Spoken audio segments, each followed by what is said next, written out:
damos gracias por este día. Pedimos que tu Espíritu Santo abra nuestro entendimiento, que tu Espíritu Santo dirija, guíe y que prepare nuestros corazones para que esta palabra, Señor, sea pues totalmente aceptada en nuestro corazón y que también la podamos vivir, aparte de compartir a otras personas, Señor. Te pedimos por las personas que no pudieron venir, bendícelas, Señor, que puedan también escuchar por las redes sociales el tema, Señor, que también sean bendecidos con ello. Te damos gracias, Señor, porque nos tienes dado un lugar para poder congregarnos y venir a tomar los estudios y las oraciones y todo lo demás, Señor. Señor, se trata de ti, queremos que tú seas exaltado en ello, queremos poner la atención de vida, queremos, Señor, glorificarte con ello. En el nombre de Cristo Jesús, amén y amén. Marcos capítulo 4.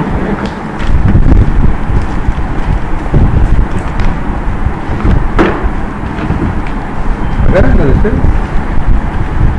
Página 722, de aquí arriba. Yo les voy diciendo.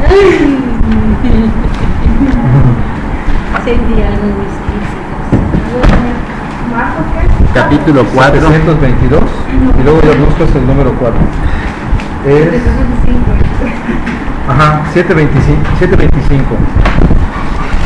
Versículo 26 al 34, vamos a ver, pero okay. Primero vamos a ver por partes.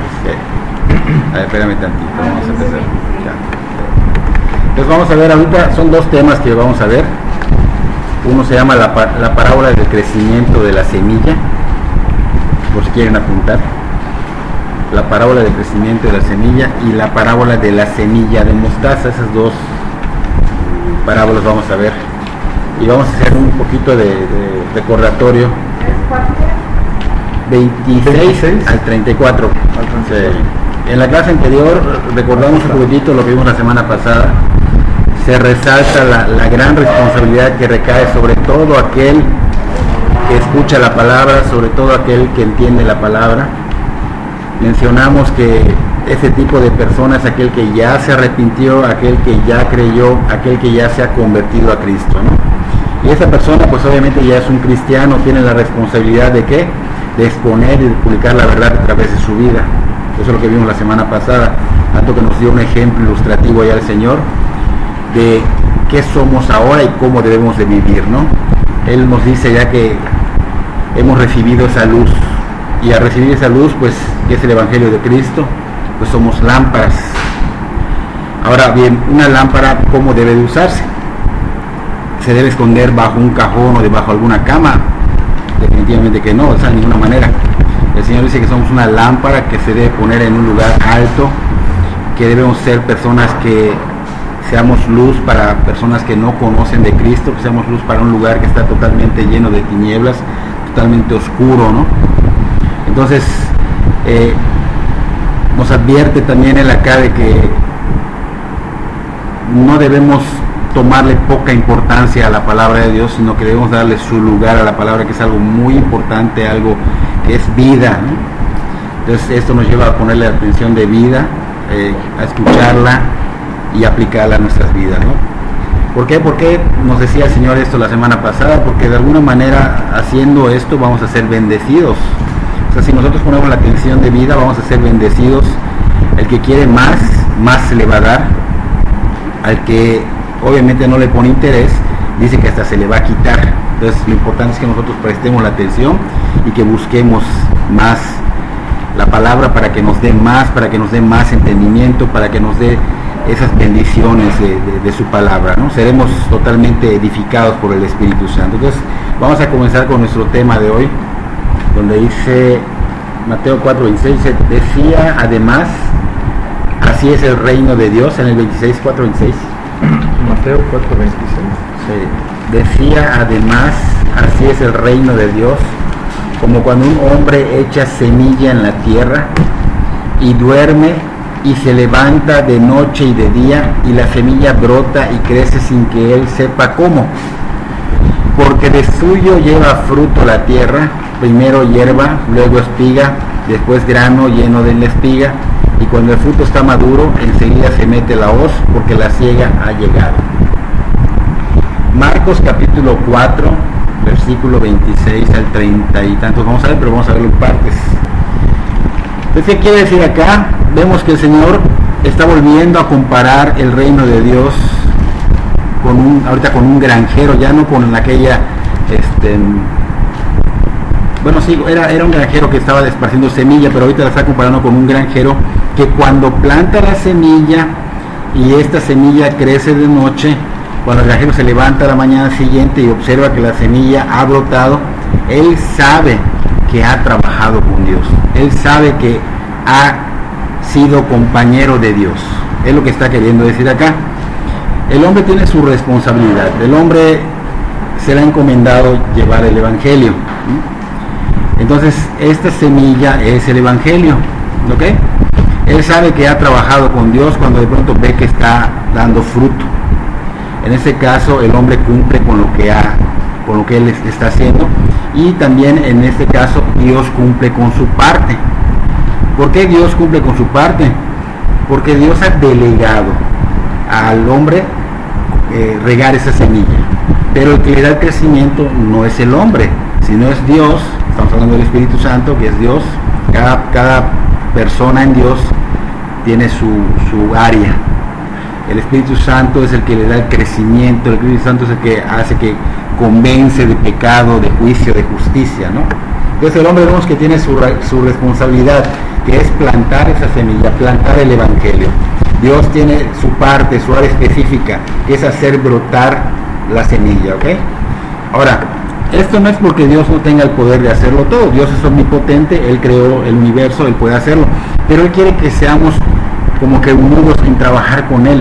Él nos ha puesto a trabajar juntos. Él quiere que seamos compañeros de Él, que trabajemos juntos con Él. Entonces, si estamos observando, somos un equipo. Él es el que hace que crezca la palabra de Dios, o sea, que dé fruto.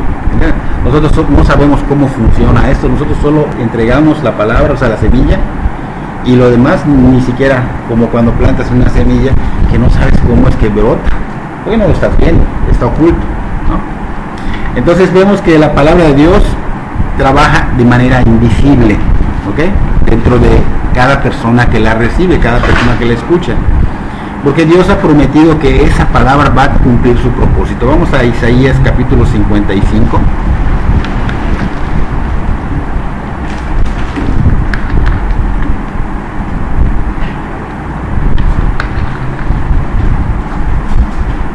Isaías capítulo 55, versículo 11.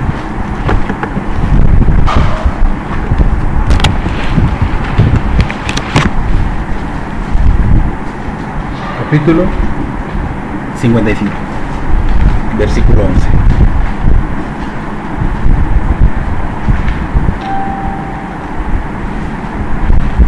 Es la página 547. La de Isaías 547, del lado derecho, acá, 11.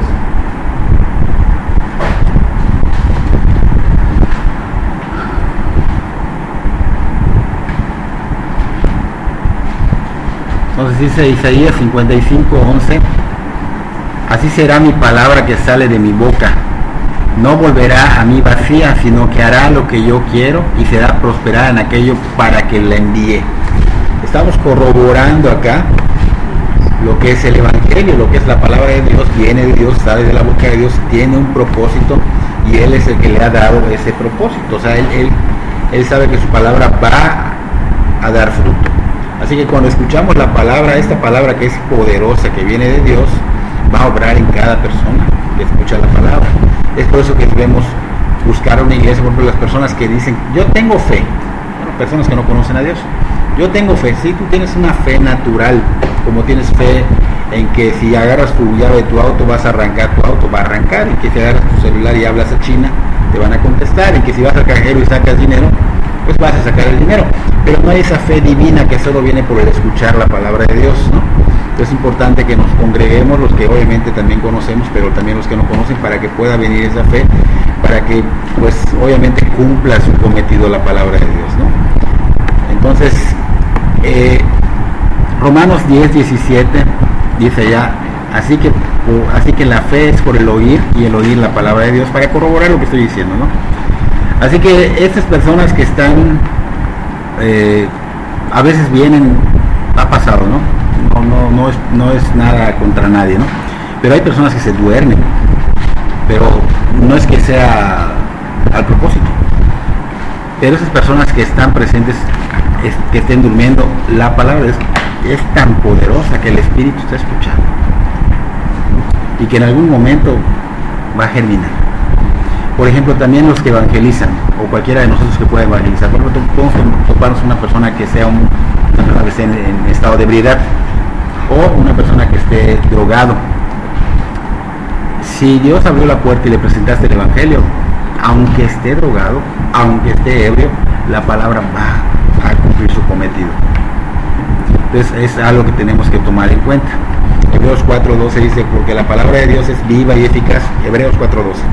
Porque la palabra de Dios es viva y eficaz y más cortante que toda espada de dos filos, y penetra hasta partir el alma y el espíritu, las coyunturas y los tuétanos, y discierne los pensamientos y las intenciones del corazón. Así que la palabra es poderosa, la palabra va a cumplir su cometido, pero tiene que ser escuchada, ¿ok?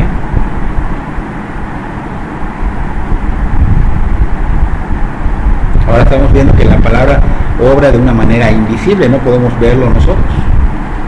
No podemos nosotros convencer a las personas, tal vez presentarles el Evangelio, persuadirlos, pero no convencerlos. El que convence es el Espíritu Santo a través de la palabra, o los convence, les muestra el pecado y les muestra que necesitan de Cristo, ¿no?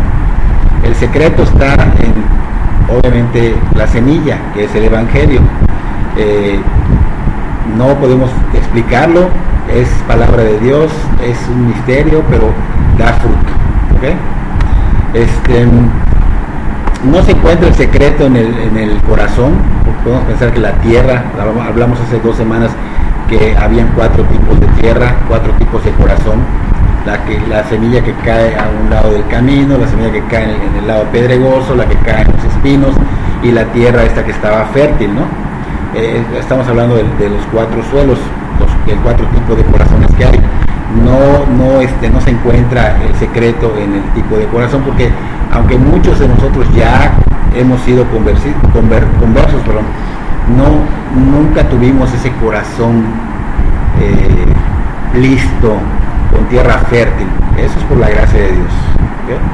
Porque a veces muchos piensan que, mira, son 4 tipos de tierra, yo tuve esa tierra fértil y los demás no, porque tenían como el camino duro, y pues cuando cae la semilla en camino duro, pues obviamente como no penetra, no brota. Cuando cae donde hay piedra, pues como hay piedra, no agarra raíz. Cuando cae donde hay espino, pues obviamente se ahoga porque hay espino.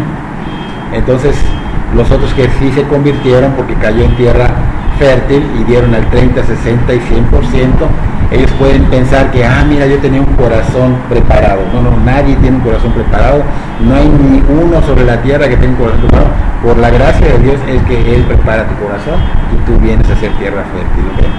Entonces el secreto no se encuentra en el corazón, no se encuentra en el clima. El clima puede ser las situaciones que estén, porque por ejemplo dices, bueno, está quebrantado y fue por eso que se convirtió. No se encuentra en esa situación, no se encuentra en el cultivo, que puede ser la forma en cómo el predicador o el evangelista o el congregante comparten la palabra. No se encuentra en nada de esto, mucho menos en el plantador, que a veces es el pastor o el predicador, que sienten que porque el pastor, no se encuentra en ninguno de ellos, sino que se encuentra en la palabra de Dios, que es poderosa. ¿Okay? Nosotros, ¿qué somos? Todos nosotros solo somos herramientas, solo somos un medio.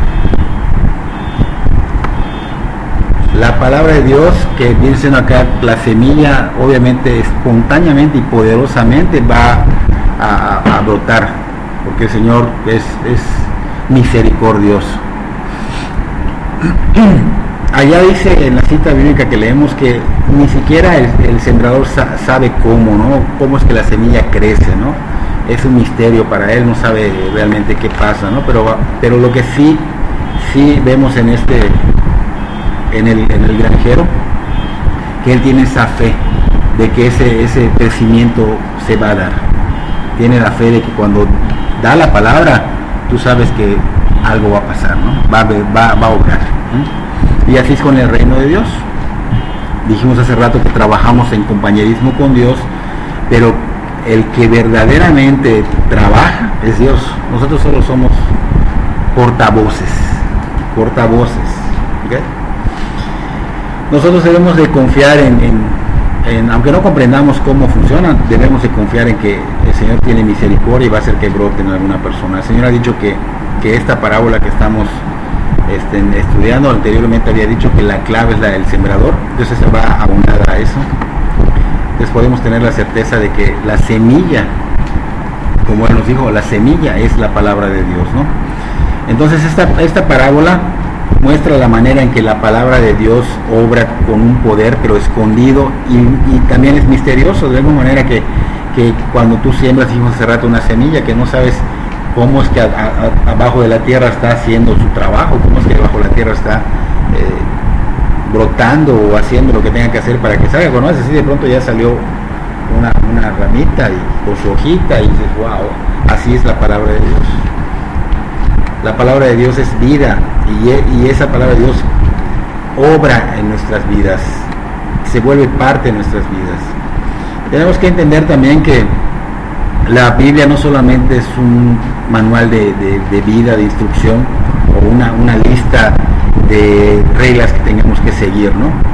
Sino que es esa palabra de vida, esa palabra que realmente nos va, pues, a ser parte de la familia de Dios, que nos va a hacer parte de la iglesia, ¿no? A veces pensamos que los predicadores o los pastores o los maestros son los que le van a dar vida a la palabra, porque ellos la interpretan. Esa es una herejía. Nosotros no le damos vida a nada, nosotros solo hablamos y estudiamos, pero la vida la tiene la palabra solita. El pastor es una herramienta, como dijimos hace un rato, es un siervo de Dios, al igual que cualquier persona, ¿okay?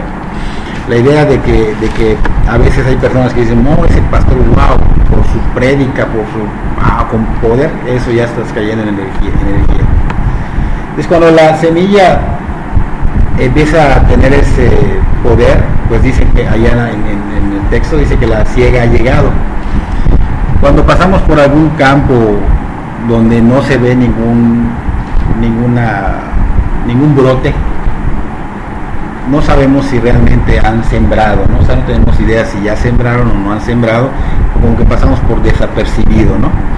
Pero lo que sí podemos ver es cuando ya empieza a brotar y está creciendo, podemos decir que así es el reino de Dios. O sea, cuando vemos que podemos dar la palabra, ¿no?, a las personas, pero no podemos decir esa persona que ya escuchó va a ser el reino de Dios, sino que esa persona, cuando ya empiece a ver el fruto, entonces va a decir, esta persona pertenece al reino de Dios, pertenece a la familia de Dios. Entonces, algo que tenemos que notar también en el reino de Dios, que es un proceso muy pequeño. Su raíz es pequeña, pero cuando Dios desarrolla la obra, obviamente queda a la vista, ¿no? O sea, es obvio, ¿no? Dice Isaías 42:3.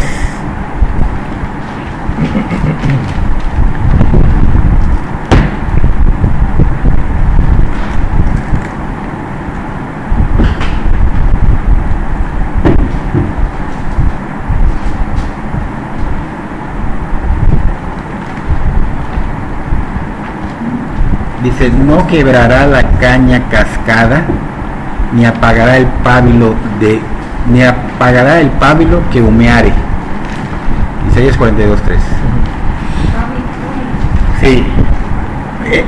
Esto, la caña cascada, vamos a suponer que esté débil.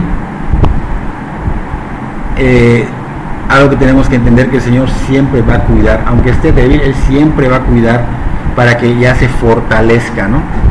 Lo mismo con el pábilo que humeare, es como que la mechita, la última mechita, ajá, de la lámpara, aunque esté el Señor siempre la va a mantener prendida. Entonces es algo que tenemos que, aunque esté casi apagada, Él la va a cuidar para que no se apague hasta que se fortalezca, ¿no? El Señor siempre va a tomar algo pequeño, insignificante, como una semilla, la va a enterrar y va a hacer que salga algo glorioso, como lo hace con nuestras vidas.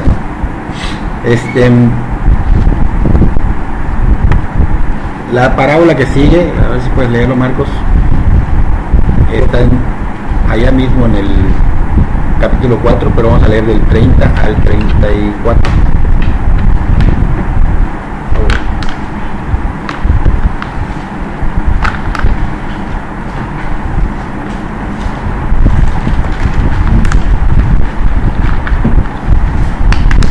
Parábola de la semilla de mostaza, versículo 30.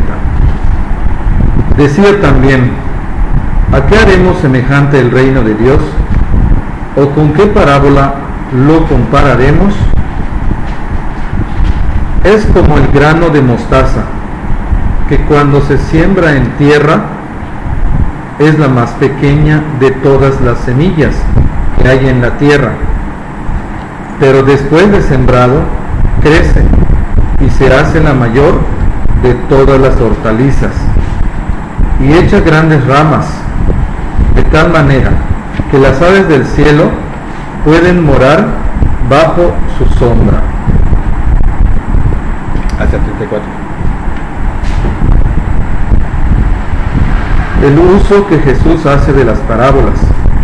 Con muchas parábolas como estas les hablaba la palabra, conforme a lo que podían oír, y sin parábolas no les hablaba, aunque a sus discípulos en particular les declaraba todo. Ok, entonces aquí estamos viendo otra parábola, la de la semilla de mostaza, y aquí tenemos que tener cuidado porque el Señor nos está dando una advertencia. Podríamos decir que esto es una obra de Dios que está creciendo rápido, que está de una manera hermoso avanzando, ¿no? Y aún leyendo el contexto, por ejemplo el contexto que acabamos de ver, lo de la semana pasada, y si nos vamos a después, aún leyendo el contexto, podríamos pensar que es una manera de comparar el reino de Dios como lo estaba haciendo el Señor Jesús. Hay personas que piensan que esto es una ilustración de la iglesia que está creciendo, que provee de alguna manera yendo rápido, ¿no? De alguna manera Dios está obrando y mira, la iglesia se está yendo para arriba, pero esta parábola nos habla de una semilla de mostaza que ha crecido en un gran tamaño, tan gigante, tan exagerado, tan, se puede decir, monstruoso, al grado de que dice allá que llega a albergar aves. Algo que tenemos que aprender, que las aves son los emisarios de Satanás. ¿Okay? Entonces el Señor dijo anteriormente que si no entendíamos la parábola del sembrador, no íbamos a entender las demás. Si volvemos un poquitito allá mismo al capítulo 4, versículo 13,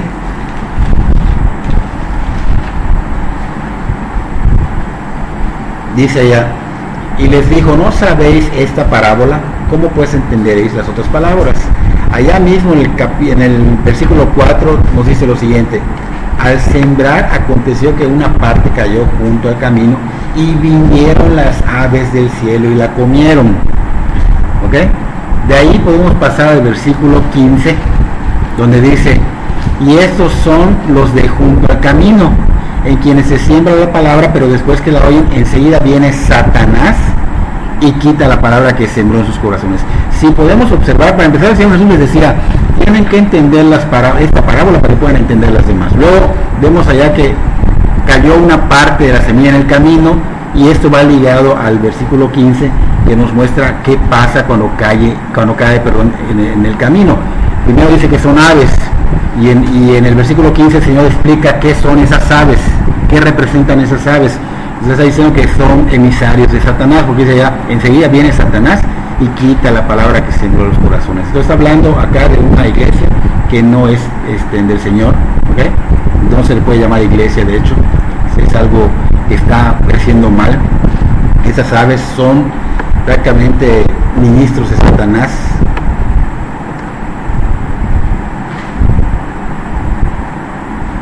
Siempre en las parábolas va a representar a las aves,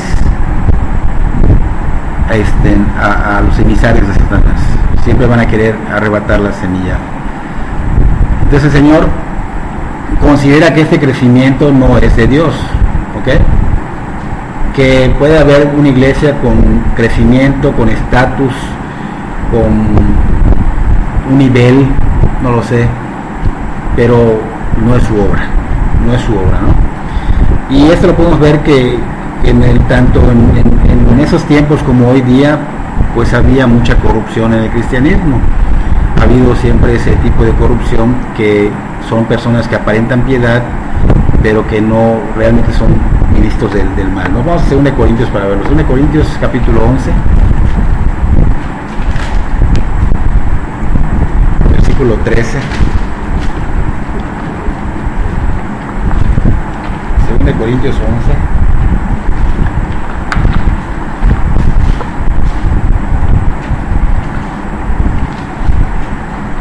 Segunda de Corintios 11, capítulo 11, sí. Versículo 13 al 15.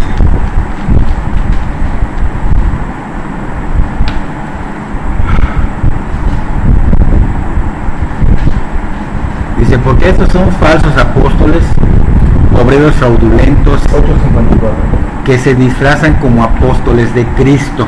¿Mm? Y no es maravilla, porque el mismo Satanás se disfraza como ángel de luz.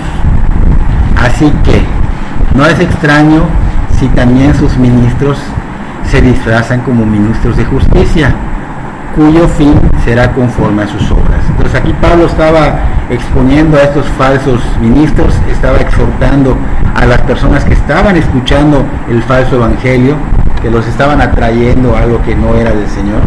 Pues hay lugares donde lamentablemente se puede decir que, wow, mira esas iglesias grandes, llenas, pero hay muchas iglesias que no está el Señor allá en medio de ellos, que aunque mencionen su nombre, pero pues obviamente hay evidencia de que no, el evangelio no es el de Cristo.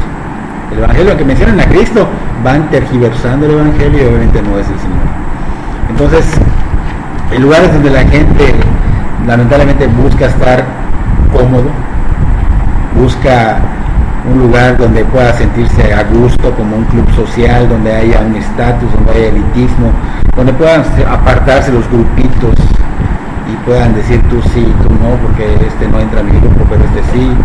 Yo creo que allá sí están los emisarios de Satanás muy adentro, ¿no? No proviene de Dios.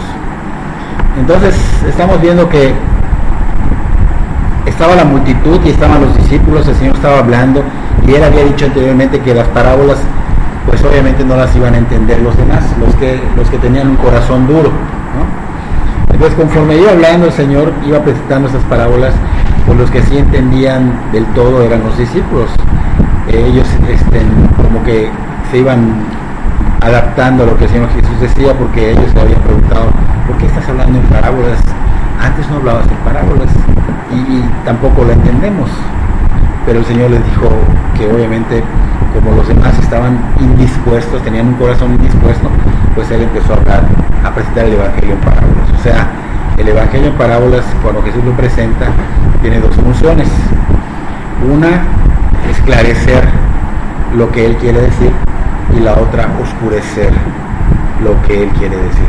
Y se va a oscurecer cuando tú no tengas interés por la palabra, cuando a ti no te importe nada más que estar allá, por decir, por cumplir, cuando a ti de veras no te interese volver a Dios, ¿no? En cambio, una persona que ya está quebrantada por el Señor va a prestar interés a la palabra, no se va a perder ni un poquito de ella, va a ser un espectador que realmente diga, wow, yo necesito esta palabra de vida, y obviamente por eso es que cae en tierra fértil y da un 30, 60 y hasta 100%. Vamos a... Pensé que venían las demás personas, pero por las lluvias no pudieron venir.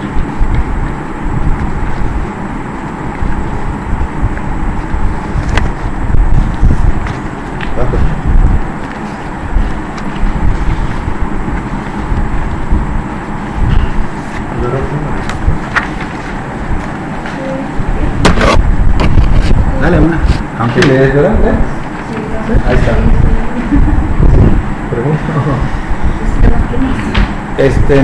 Voy a hacer una pequeña reflexión y ya después si pueden contestar esto poniendo sus nombres y todo. Esto es importante, es un recordatorio. Para que ya lo sabe, va a ser como como que refrescarlo, ¿no? Pon el libro allá para que la Biblia, para que no se vaya. ¿A qué hora se levanta Santiago? A las 5. Pero aparte trabaja, ¿no? Hasta llega a trabajar. Este tema que vamos a ver ahorita tiene la finalidad de obtener conocimiento de la Biblia, ¿ok? Este tema que vamos a ver habla de contenido y generalidades de la vida. O sea, la finalidad, obviamente, conocer más el contenido de la Biblia. ¿Para qué? Para que nos lleve a poder tener una buena lectura, un buen estudio de ella, ¿ok? Entonces, la semana pasada hablamos de que la Biblia es la autoridad máxima, no sé si se acuerdan, más o menos. Bueno, es la autoridad máxima, es nuestra única guía de fe, es la única que nos puede llevar a tener una conducta para ser discípulo. Entonces lo que vamos a hacer ahorita es conocer lo que está escrito en ella, que es el contenido, pero voy a dar una pequeña reflexión para que puedan contestar esas preguntas. Y la primera pregunta que yo hago acá, ¿qué es la Biblia y para qué es, no? Entonces, la Biblia tiene un significado y su significado es muy sencillo, es libro. ¿Ves? La Biblia significa libro, el libro de los libros, o sea, ¿entiendes? Es un libro, es una biblioteca de libros de 66 libros en total y están divididos en 2 secciones. Esto es importante para que puedan contestar lo que está allá, si no, no van a poder contestarlo. Está dividido en 2 secciones, una que es el Antiguo Testamento, otra que es el Nuevo Testamento, ¿okay? El Antiguo Testamento contiene 39 libros, ¿okay? Ahora vamos a decir que son 66. El Antiguo Testamento contiene 39 libros, el Nuevo Testamento contiene 27 libros. Ahora, podemos notar que por la cantidad de libros, la más grande división es el Antiguo Testamento, ¿okay? Entonces, cuando se habla de la Biblia, se está hablando de las Sagradas Escrituras, se está hablando de las Santas Escrituras, pero al cristiano le gusta mejor mencionar como la palabra de Dios, ¿okay? ¿Por qué? Porque el cristiano sabe que es la revelación de Dios para el hombre, ¿okay? Ahora, la palabra testamento significa pacto o voluntad, ¿okay? Cuando una persona hace un testamento, una persona normal, común y corriente, está haciendo su voluntad, ¿okay? Cuando tú dejas un testamento, está haciendo su voluntad. Y esto obviamente va con respecto a los que lo van a heredar. En el caso de la Biblia encontramos que es la voluntad de Dios para los herederos, o sea, los que son sus hijos, ¿okay? Ha dejado un testamento para los que son sus hijos. Obviamente somos creación de Dios antes de ser sus hijos. Cuando ya somos sus hijos, ya es para nosotros, ¿okay? Entonces, esta Biblia, obviamente, se encuentran muchas personas, muchos personajes, tanto hombres como mujeres, que decidieron seguir el consejo de la palabra de Dios. La primera parte de la Biblia es el Antiguo Testamento o el Antiguo Pacto, se le puede llamar así, y fue escrito mucho antes que naciera Cristo en el mundo, ¿okay? Está empezando con Génesis, que obviamente empieza con la creación del mundo y continúa con la narración, con la historia de la nación de Israel, que es el pueblo escogido de Dios antiguamente hasta su cautiverio. Este Antiguo Testamento se cierra con profecías de la restauración de Israel y de la venida del Mesías, que es el Salvador que iba a enviar Dios, ¿okay? Ahí termina el Antiguo Testamento. En estas últimas profecías fueron escritos más o menos 400 años antes de que Cristo naciera, ¿okay? Y estas escrituras del Antiguo Testamento son las que el Señor Jesús, cuando nació, estudió y leyó. No leyó para nada el Nuevo Testamento, porque el Nuevo Testamento se hace a partir de su muerte, ¿okay? Entonces, el contenido de este Antiguo Testamento o Antiguo Pacto, dijimos que consta de 39 libros, y entre esos 39 libros está el Pentateuco, que es el libro de la ley. y son los primeros 5 libros. ¿Okay? Luego le siguen libros históricos, que son 12 libros. Luego le siguen los poéticos, que son 5 libros. Seguido tenemos los profetas mayores, que son 5 libros. Y por último a los profetas menores, que son 12 libros. ¿Okay? Aquí terminamos con el Antiguo Testamento. La segunda parte de la Biblia es el Nuevo Testamento. Dijimos que testamento puede ser pacto o nuevo pacto. Y fue escrito algunos años después de que Cristo murió. Cristo murió en el 33, más o menos. Y en algunos años después fue escrito este Nuevo Testamento. Y habla obviamente de los hechos asombrosos de Dios. Lo que a los ojos de los discípulos, que obviamente ellos fueron testigos oculares, ellos estuvieron presentes, ellos fueron los que escribieron. Está hablando del Nuevo Testamento, de la muerte, de la resurrección de Cristo. Nos habla de la enseñanza de su caminar en esta tierra. Nos habla de la iglesia primitiva, cómo fue llevado el Evangelio a todas esas naciones del mundo, porque vemos a Pablo, a Bernabé y a Pedro yendo a todos lados, ¿no? Y el Nuevo Testamento nos permite ver claramente el hecho de que el ser humano no está solo en la tierra, o sea, Dios no lo ha dejado solo. Acuérdense que no nos ha abandonado, porque Él ascendió, pero mandó a su Espíritu, que es Dios mismo, ¿no? Este Nuevo Testamento tiene un propósito para el ser humano, ¿no? Dios quiere, primero que nada, salvar al hombre, pero también al salvarlo al ser salvo, quiere que tenga una vida llena de paz, quiere que tenga una vida llena de gozo, quiere que tenga una vida que no termine solo con la muerte, sino que siga la vida eterna. ¿Okay? Ahora, ambos, tanto el Antiguo Testamento como el Nuevo Testamento, sabemos que son inspirados por Dios, fueron inspirados por Dios. Y fueron inspirados por Dios por un propósito. El propósito es que entendamos qué quiere Dios que hagamos, qué quiere Dios, cómo quiere Dios que vivamos. Ese es el propósito, ¿ok? El Nuevo Testamento está compuesto por 4 evangelios, acuérdense, 4 evangelios: Mateo, Marcos, Lucas y Juan, ¿ok? Trae un libro histórico que es el libro de Hechos.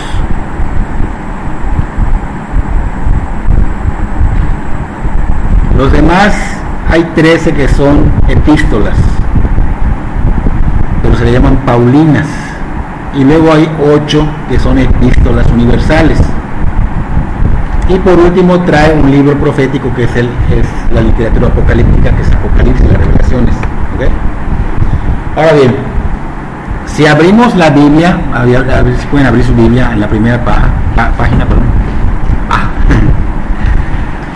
Vamos a encontrar, debe haber allá un subtítulo que diga tabla.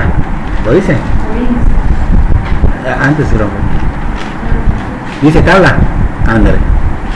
Ahí donde se encuentra la lista de los diversos libros con sus respectivas abreviaturas. ¿No lo tiene? Sí. Ahí está, es esta, tabla. Entonces ahí se encuentran los libros, sus abreviaturas y las páginas que se encuentra cada libro. ¿Okay?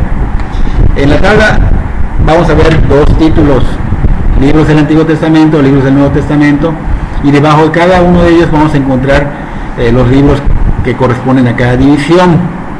Vemos que el primer libro de la Biblia es Génesis y el último es Apocalipsis. Entonces corroboramos allá que hay 39 en el Antiguo Testamento y 27 en el Nuevo, ¿saben? Ahora, vamos a encontrar allá mismo libros con el mismo nombre,